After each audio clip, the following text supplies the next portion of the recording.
Hi, Alan Stratton from Aswood Turns. This week's project is not a finished item.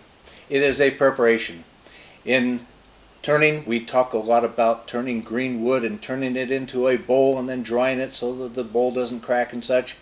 But what about green wood for spindles? Well, here's what we're going to do, and I've done this many times before, but we're going to take and get a spindle ready for future work. I scored a bunch of cherry wood. Some of it I did cut up into bowl blanks, and you'll be seeing some of that shortly. But some of it, well, there was way too much for bowls, and some of it was not appropriate for a bowl. In those cases, I cut the wood, the trunk, in half, and then either in quarters or just trimmed off the side sapwood, depended on the wood. And then, as we'll show here, mounted it between centers and turned it as a spindle. Now this is far from dry. It is very green and very heavy. But in a year or two, or let's see, 3 inches thick, maybe 2 to 3 years, I'll have some nice cherry wood ready for a spindle project. So, well, with that much time, we'd better get to it. This fresh cut cherry is about 2 feet long and very heavy. Due to its weight, I did not want to bandsaw it anymore and went directly to the lathe. I marked the ends for the turning centers. The centers are not centered. Instead, I shifted them to cut away more sapwood and to preserve heartwood. The wood is very heavy. Did I say that? It's very heavy.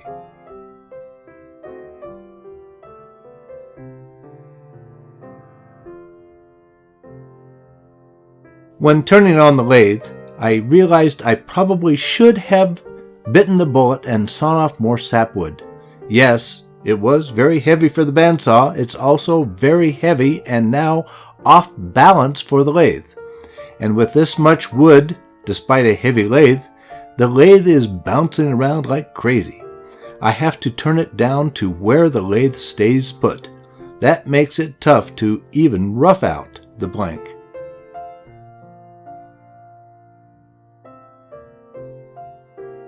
But okay, I'll keep at it. Slow and steady is supposed to win the race, right? After working a bit, I realized I had on a long sleeve jacket, and there's a lot of corners for a jacket to catch on. Since I value my arms being intact, I'm taking off my jacket.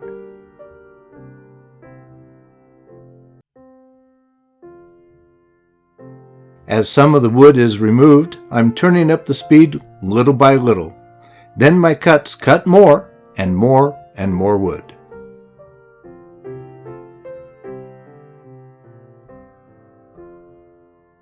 If I let this cherry dry first, it would be much lighter. I'd also cut it down to a good size for the project. It would not bounce the lathe nearly as much. On the other hand, I'd have to dry much more wood that will never be part of a project. Dry cherry is much harder to turn than this wet cherry. Wet cherry smells good, and this will take much less space than rough cherry. I also hope to greatly reduce checking and cracking. These will be uniform cylinders and waxed to retard too fast of moisture loss. Once the cherry is much more round, cutting goes very rapidly and I get a nice smooth surface. Ah, the joys of cutting nice green wood. 'Tis a pleasure.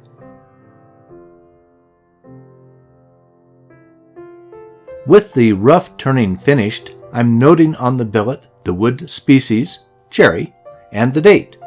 Then I'm completely coating my billet with end grain sealer. At this point, my objective is uniform drying, and a little more sealer is not significant. Lastly, I'm cleaning all the wet shavings off the lathe and spraying exposed metal with WD-40. I don't want my lathe to get rusty. I'm also clearing shavings from other surfaces and tools. I'll clean the floor shortly. Et voila! I have 7 billets of cherry. I'll let them dry. When I think they may be dry, I'll weigh them periodically until they stop losing weight. Then they will be dry. I may even jump the gun and start turning smaller projects, then let those sit for a while to ensure that they are dry before finishing. You'll be seeing these again sometime in the future. We'll see you again next week for another wood turning video. Please give this video a thumbs up, subscribe, and tell your friends.